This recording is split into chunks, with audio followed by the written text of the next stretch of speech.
Tonight on Reporting Scotland, more than 30 years in prison for the father and son who tortured and murdered two men.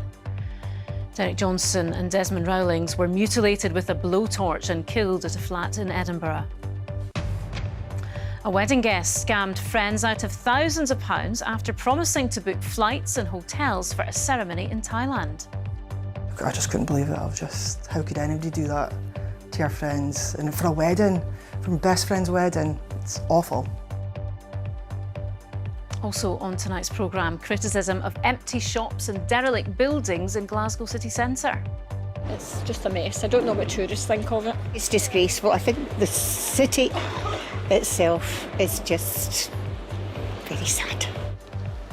One expert says it looks as if it's been bombed. We meet Julie, who's aiming to become the first female frame runner to complete the London Marathon. Coming up in sport, the title race is on. We reflect on a dramatic derby draw at Ibrox with just 1 point separating the Old Firm at the top of the Premiership. Hello, I'm Laura Miller. Welcome to Monday's programme.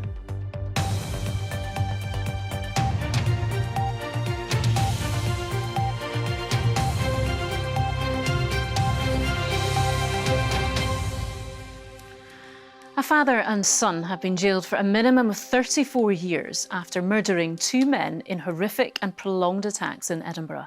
The sentences given to Ian MacDonald and his son Dean were among the longest ever handed out in Scotland.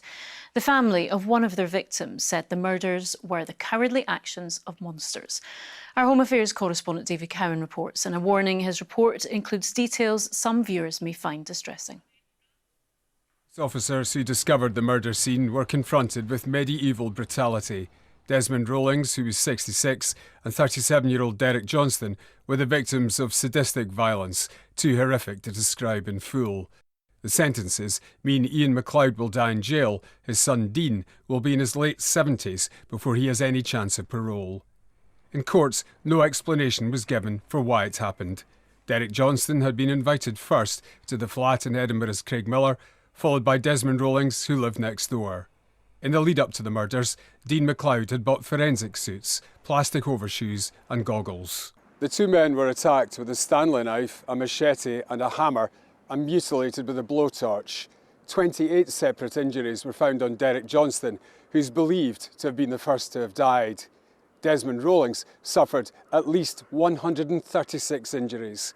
In the flat, the police discovered a note from Dean MacLeod saying, "What we done was evil and sadistic, but I've pleaded for help for decades."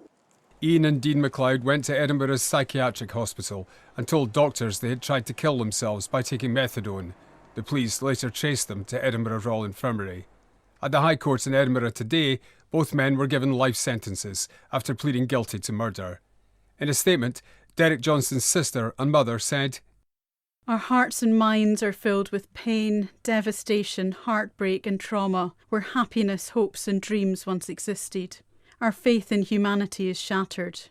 In the absence of capital punishment, there is no justifiable sentence that fits this cruel, calculated, callous and horrific crime. But today we saw those monsters put behind bars for good." The judge, Lord Arthurson, said the violence had been extreme, sustained and prolonged. This is, on any view, he said, one of the worst cases of murder to come before the High Court. He ordered the men to serve at least 34 years before they can apply for parole. That compares to the serial killer Angus Sinclair, who was sentenced to at least 37 years, and Emma Caldwell's murderer Ian Packer to 36. There's no doubt that over the past 20 years we have seen the length of punishment parts increased significantly, and judges have decided that longer punishment parts are more appropriate in the more serious cases. Ian MacLeod and his son have the right to appeal against their sentences if they choose to do so. David Cowan, Reporting Scotland, Edinburgh. Now, imagine preparing for your dream wedding in Thailand, only to find out days beforehand that flights and accommodation you thought had been booked for guests hadn't been. And worse still, that one of your friends had scammed them out of the money. Well, that's what happened to one couple from Peterhead in Aberdeenshire. 41-year-old Natalie Green admitted forming the fraudulent scheme, and today in court she was ordered to pay the money back. Louise Cowie has the story. Elaine's wedding in Thailand should have been the happiest day of her life. Instead, the memory of it is forever tarnished by the deception of someone she once called a friend. I was gobsmacked. I just couldn't believe it. I felt like it must have been some kind of nightmare that I was in, like it wasn't really real. Natalie Green was one of a group of Elaine's close friends, which included her only bridesmaid, who were invited to the wedding in the Thai resort of Phuket. Natalie offered to sort out the flights and accommodation for the group, but just 2 days before they were due to leave, a bombshell dropped. Green had taken the 5 friends' money, but nothing had been booked. I was just so dumbfounded. I was so shocked. I became angry, but that was later on.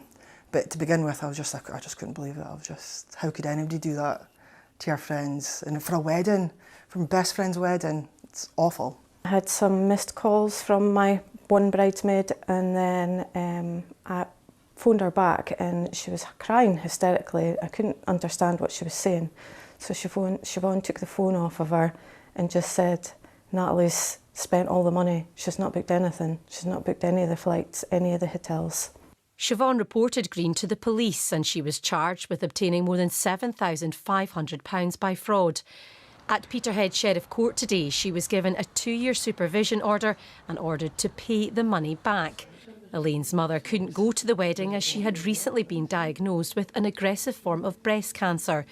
She spent £20,000 so her daughter's friends could get there. I had been in a fatal car crash 10 years before, and I'd been given an award of damages. It's held in trust for me. And so I had to approach the people that hold the funds for my rehabilitation. I had to ask them if they would advance me some funds so that I could facilitate the girls' last-minute travel and accommodation. Elaine and Siobhan say they believe Natalie took the money to fund a lavish lifestyle. I couldn't have imagined she could have done something to this scale. I don't know how it came to this. It still absolutely blows my mind. Louise Cowie, reporting Scotland, Peterhead. To some of the day's other stories now. And a number of offensive weapons were found near to the scene of a disturbance in Glasgow at the weekend, BBC Scotland News understands. There was a large-scale police response to an incident in the Gallowgate area close to Glasgow Green on Saturday night. Police issued a number of fixed penalty notices in connection with breach of the peace or antisocial behaviour offences. A green free port in the Highlands, which can offer tax incentives and lower tariffs to businesses, has been approved by the Scottish and UK governments. It's hoped the Inverness and Cromarty Firth scheme will create 10,000 jobs in the offshore wind and renewable industry sector and attract international investment to the area. A Strathclyde University professor has been appointed a special rapporteur on climate change and human rights by the United Nations. Professor Elisa Morgera will study the adverse effects of climate change and raise awareness of its impact on human rights, particularly in developing countries.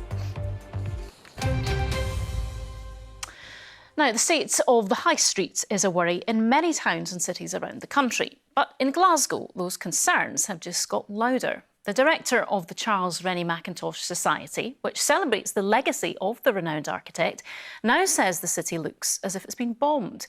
It's based on renewed concern over empty shops and derelict buildings. Our news correspondent Jamie McIver reports.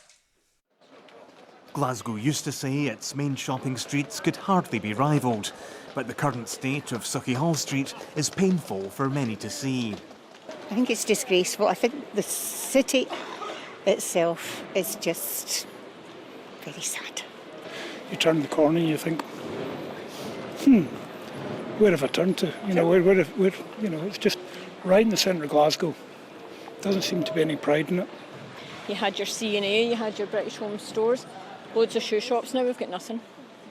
So it's quite disappointing and it's just a mess. I don't know what tourists think of it. The problems facing the city centre have built up over the years. This building was British Home Stores. It closed 8 years ago, but it's still derelict. Across the road, an empty space after a nightclub fire almost as long ago. One of the street's remaining jewels is the Willow Tea Rooms. Mackintosh is used. The director of the society, which celebrates Charles Rennie Mackintosh, is scathing in his view of the city centre today. It is like coming out of Union Street, it looks walking into a third world country. It sort of feels as though you're down on your heels, there's a massive lack of money. And for people that live in the city, it must have an impact because it's a pride in a place where you live. And to see it being allowed to degenerate into its current situation is quite appalling. But Glasgow city centre is also home to many stylish businesses. David Nicholson's salon is in Royal Exchange Square, a prestigious area affected by gum and graffiti. These things have always been ongoing. There's just more of it, and certainly in the city centre. There's more of it in the mornings, and people are noticing a bit more than they used to. Wish I had the answers. Glasgow City Council wasn't doing interviews today, but it says Glasgow's been affected by problems facing many cities: the pandemic, online shopping and working from home. The council also highlights a rise in major planning applications and projects like this one to redevelop streets. But few would claim restoring the city centre will be easy. Jamie McIver, reporting Scotland. Now, the state pension has gone up by 8.5% as of today. Some benefits have gone up too, but not by as much. Our business and economy editor, Douglas Fraser, is here to explain. OK, Douglas, what does it mean then in terms of average pensions? Well, this is not about work pensions. It's just about the state pension only. The financial year started on Saturday, and today that state pension goes up, as you say, by 8.5% to £221.20 per week. Over the year, that's a £900 increase to £11,500. For those who started drawing their pension more than 8 years ago, they get less than that. That's just under £170 per week after the increase. And these figures can vary depending on your circumstances. As for working age benefits, they've gone up by less, as you say, up by 6.7%. That includes the ones controlled by the Scottish Government. And for those, why is it that number? Well, it's to do with the consumer price inflation last September. That is usually used as the benchmark for setting the following April's increase. So it's a real terms increase because the current inflation rate is actually lower than that increase that people are seeing. OK, and how likely are we to see pension increases like this in the future? Well, the pension is protected by this triple lock. There's a promise 13 years old from the government to put it up by the highest of three figures: consumer price inflation or wage inflation on average the previous autumn. And if both of those are low, 2.5%. That doesn't really apply at the moment. Wage inflation has been high for the past 2 years in an attempt to keep up with price inflation. And last autumn, wage inflation was higher than prices. Will this continue into next year? I think that depends on the outcome of the general election campaign this year. Both of the main parties are saying that they are committed to this. So far, we'll wait and see what comes out of the campaign. Indeed we will. Thank you very much, Douglas. Tonight's main news again. A father and son who tortured and murdered 2 men have been sentenced to more than 30 years each in prison. And in sport, Scotland's head coach Pedro Martinez Losa isn't fazed by his side's 8-game run without a win as they prepare to face Slovakia in their Euro 2025 qualifier tomorrow.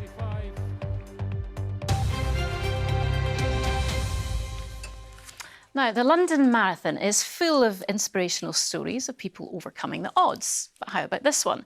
Julie McElroy from Glasgow is aiming to make history by becoming the first female frame runner to complete the course. Julie has cerebral palsy and uses the 3-wheel frame to help her take on the challenge. She's been speaking to our reporter, Katrina Renton. Go, go, go, go, go. Julie McElroy was born with cerebral palsy. She loved cycling and swimming, but 6 years ago her leg was severely injured in an accident, leaving her in chronic pain. 3 years after that, she met Coach Gordon and got into frame running. 3 years ago I came to Stockton to join Victoria Park, and I met a fantastic Coach Gordon who took me under his wing and got me doing frame running in Glasgow. And I just thought 3 years ago I was going to be housebound because I had been stuck in the house 3 years previously. I was scared of coming back out. Julie's frame runner is a cross between a tricycle and a walking frame, with a saddle and body support, but no pedals. Julie's come a long way. Took it like a duck to water. Initially, she was only managing 10, 15 metre reps. But here we are, 3 years later, she's heading for the London Marathon. Are you dead proud? You must be dead proud. Oh, very proud. I mean, it's an achievement in itself just for her to go around the track and do 400 metres. So for her to get to the stage now where she's actually competing over the marathon course in London is fantastic. Julie has done park runs.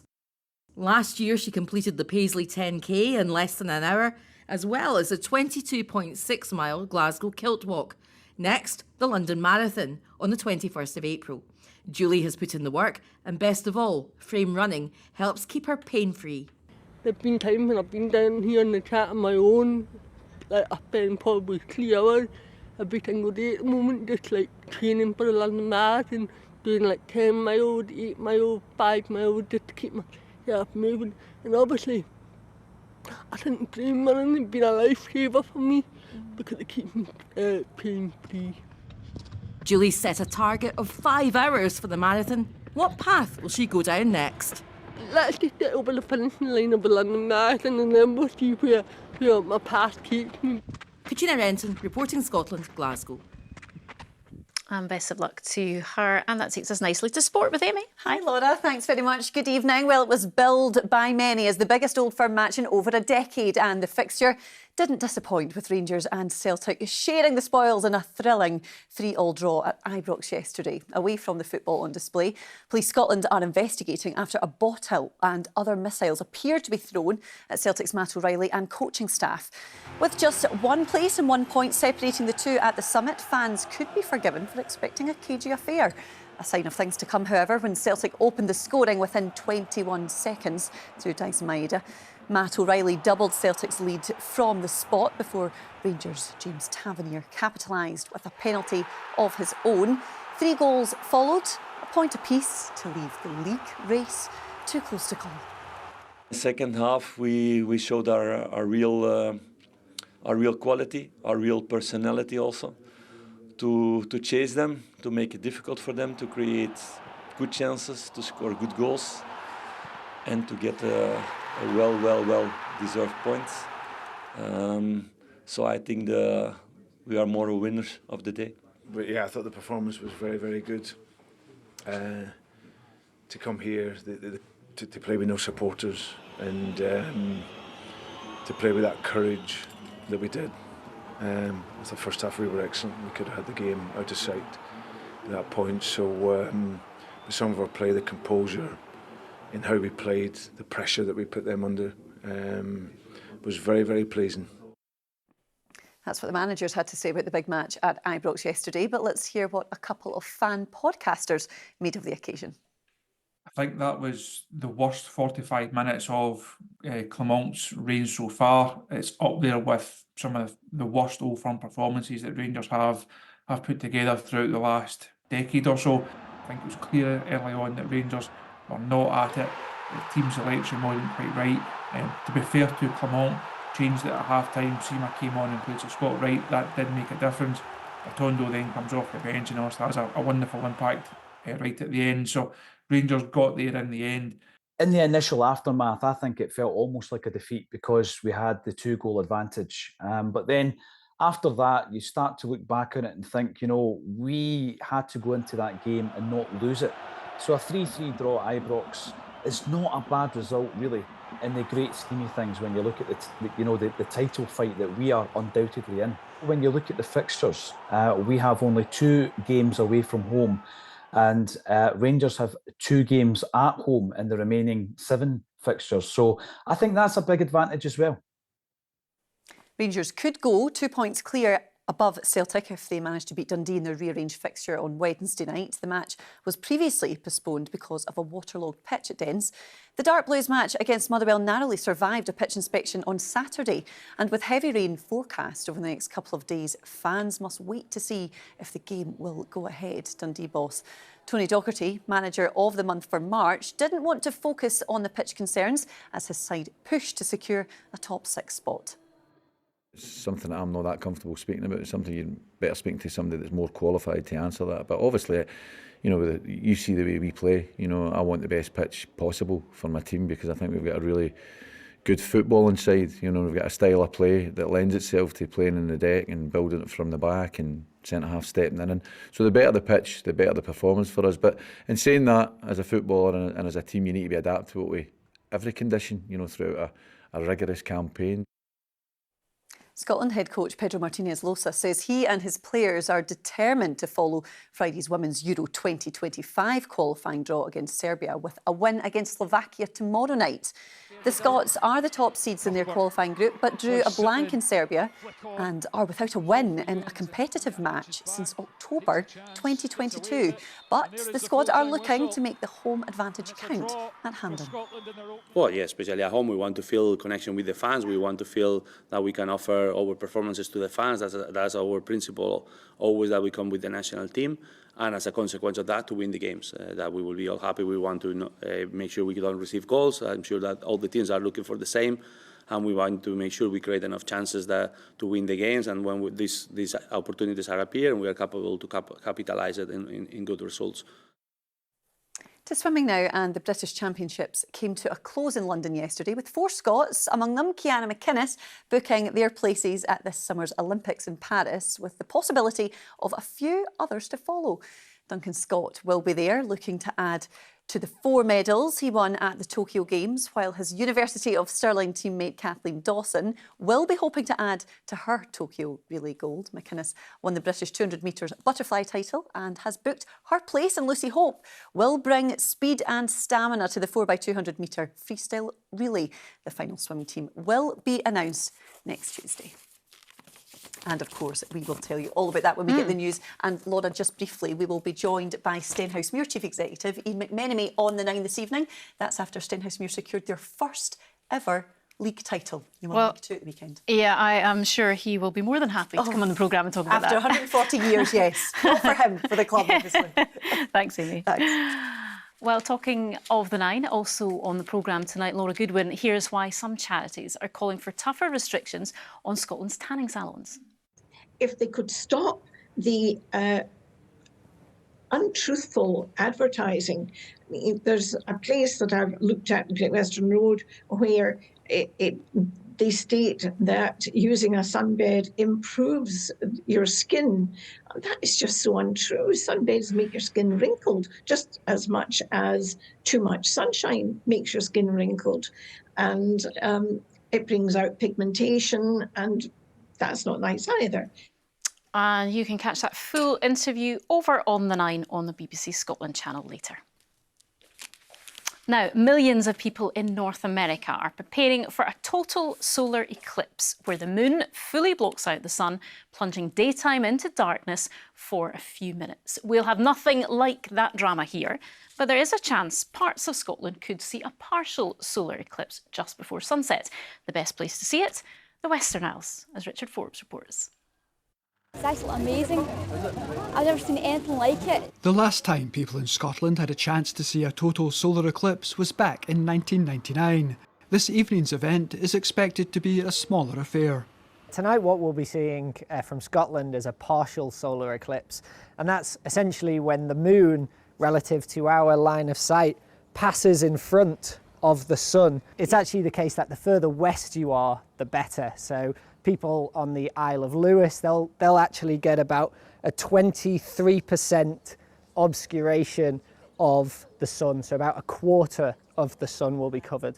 Astronomy enthusiasts in the islands are looking forward to catching a glimpse of the eclipse.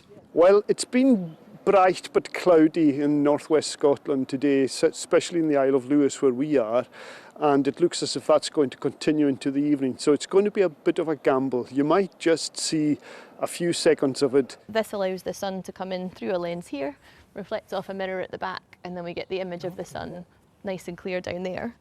And if we were watching this when the eclipse went past, so this could be the moon, this is us on Earth looking at the sun, and this is kind of the moon just obscuring the sun as it goes past. For those who are tempted to take a look tonight, there's a word of warning. Don't look directly at the sun. It's quite an important thing to do. You need proper solar glasses. There's not many of them around last minute, or you could use a colander to project it onto the kind of ground behind you, which is trickier when it's low, but it is possible. If you're not able to get a clear view this evening, don't worry.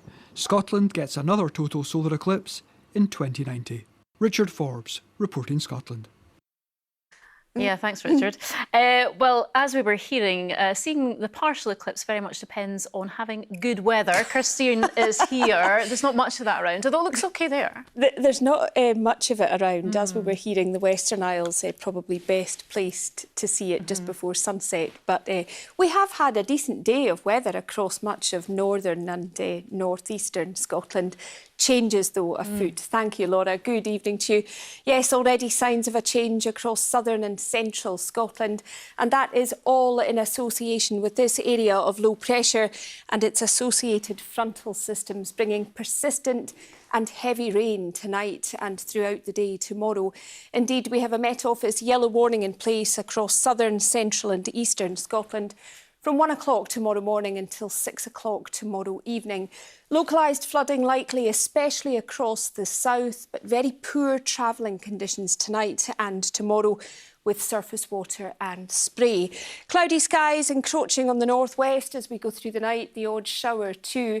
Strengthening northwesterly winds around these western coasts and lows tonight of around 3 to 6 Celsius.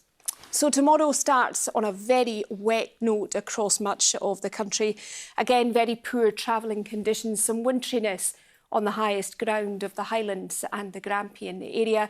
And that rain is only going to very slowly push its way eastwards during the day tomorrow.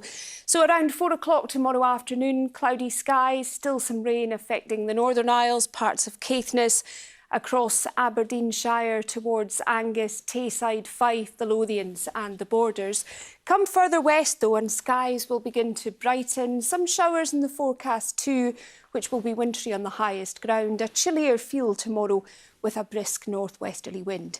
Tomorrow evening that rain continues to pull away to the east. It becomes predominantly dry with clear spells. A chilly night, a touch of frost briefly across the northeast.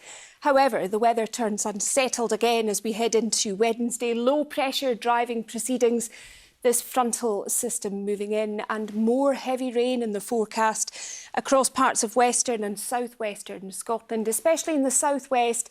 That rain falling onto already saturated ground and again travelling conditions will be difficult. Some early sunshine though across central and eastern areas. It doesn't last though. There's that rain moving in on strengthening southerly winds. One note of better news though, it does turn a little milder. That's the forecast. Laura. OK, thank you, Kirstine. And that is Reporting Scotland. I will have your late news around 10:30 tonight. Until then, from everyone on the team, enjoy your evening. Good night.